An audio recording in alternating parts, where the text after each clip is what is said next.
आदरणीय बंधुओं, माताओं व मेरी प्यारी बहनों, राधे राधे। आपका हमारे इस YouTube चैनल पर बहुत बहुत स्वागत है।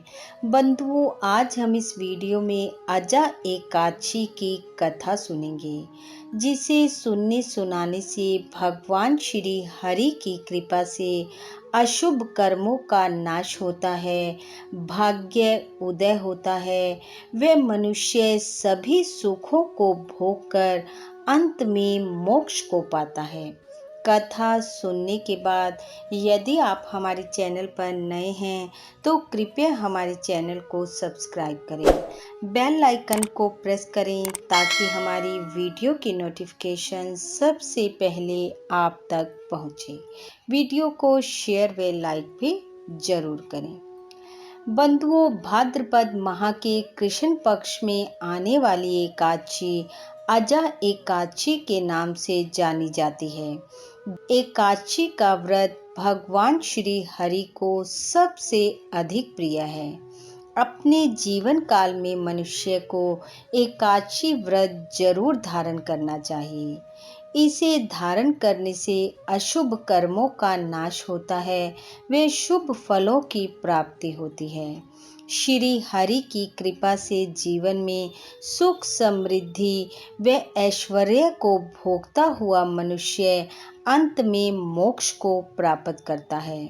अजा एकादशी का व्रत धारण करने वाला मनुष्य व्रत नियमों का पालन करता हुआ व्रत रखे और द्वादशी तिथि पर व्रत का पारण कर अपने व्रत को पूर्ण करे।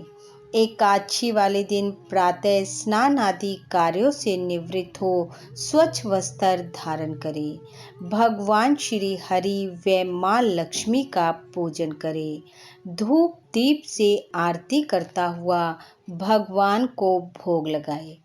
इस दिन भोग में भगवान को बादाम और छुआरे का भोग अर्पित किया जाता है। एकादशी कथा को सुने, दिन भर हरि नाम का कीर्तन करें। इस दिन विष्णु सहस्त्र नाम का पाठ करना व श्री सूक्त का पाठ करना बेहद शुभ होता है। ओम नमो भगवते वासुदेवाय मंत्र का जाप करें। पूर्णतः शुद्ध भाव से व्रत रखता हुआ शाम को फलाहार ग्रहण करें। रात्रि में श्री हरि के समीप भजन करता हुआ वहीं शयन करे। सत्य का पालन करे, झूठ निंदा चुगली ईर्ष्या द्वेष से अपने आप को दूर रखे। इस प्रकार नियम पूर्वक व्रत का पालन करने से, हरि कीर्तन करने से, भगवत कथाओं का श्रवण करने से भगवान विष्णु प्रसन्न होकर भक्त की मन इच्छा को पूर्ण करते हैं। आइए अब सुनते हैं एकादशी व्रत की कथा। युधिष्ठिर बोले, हे जनार्दन, भाद्रपद के कृष्ण पक्ष में किस नाम की एकादशी होती है, यह मेरी सुनने की इच्छा है, सो आप कहिए। भगवान श्री कृष्ण बोले, हे राजन, यह सब पापों को दूर करने वाली, शुभ फलों को देने वाली एकादशी अजा नाम से विख्यात है। भगवान विष्णु का पूजन करके जो इसका व्रत करता है उसके सब पाप दूर हो जाते हैं। हे राजन, इससे बढ़कर दोनों लोकों का हित करने वाला कोई नहीं है। इससे जुड़ा एक इतिहास मैं तुम्हें सुनाता हूँ, ध्यान पूर्वक सुनो। प्राचीन समय में अयोध्या नगरी में एक चक्रवर्ती राजा राज्य करता था, जिसका नाम हरिश्चंद्र था। राजा हरिश्चंद्र सत्यवादी, वीर और पराक्रमी राजा था। किसी कर्म के वशीभूत होकर उसने अपने राज्य व धन का परित्याग कर दिया। उसने अपनी पत्नी, पुत्र और स्वयं को भी बेच दिया। वह एक चंडाल के यहाँ दास हो गया, लेकिन उसने सत्य का मार्ग नहीं छोड़ा। स्वामी की आज्ञा से वह कर के रूप में मुर्दे का वस्त्र लेने लगा। इस तरह से कार्य करते हुए राजा को काफी समय बीत गया।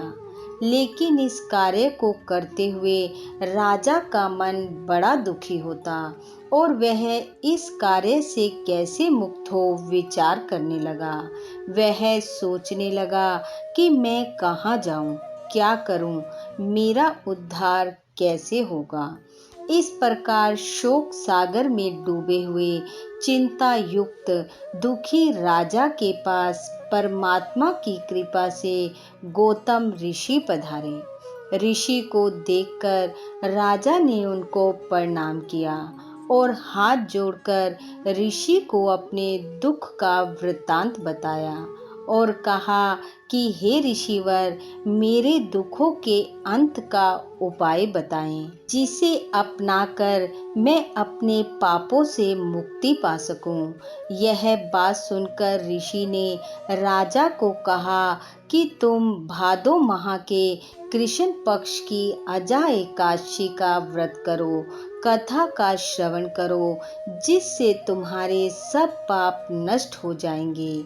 और भाग्यवश आज से ठीक 7 दिन बाद अजा एकादशी का व्रत है। विधि विधान से एकादशी का व्रत करते हुए रात्रि जागरण करना, तुम्हारे सब पाप दूर हो जाएंगे और तुम्हारा भाग्य उदय होगा। इस प्रकार राजा को कहकर गौतम ऋषि अंतर ध्यान हो गए। ऋषि के कहे अनुसार राजा हरिश्चंद्र ने विधि विधान से अजा एकादशी का व्रत व रात्रि जागरण किया। व्रत के प्रभाव से राजा के पाप नष्ट हुए, उसका दुख दूर हो गया, उसकी स्त्री उसे मिल गई, राजा का मरा हुआ पुत्र जीवित हो गया। देवताओं ने नगाड़े बजाए, आकाश से फूलों की वर्षा हुई। एकादशी के प्रभाव से राजा ने निष्कंटक राज्य किया और इस लोक के सुखों को भोगकर स्वर्ग लोक को पाया।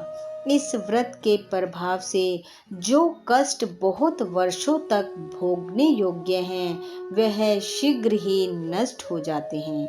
इस प्रकार जो मनुष्य इस व्रत को प्रेम पूर्वक पूरी श्रद्धा से करते हैं, वह निश्चय ही सब पापों से छूटकर स्वर्ग को जाते हैं। इस व्रत को करने और इसकी कथा का श्रवण करने से अश्वमेध यज्ञ का फल प्राप्त होता है, इसमें कोई संशय नहीं है। बोलो विष्णु भगवान की जय।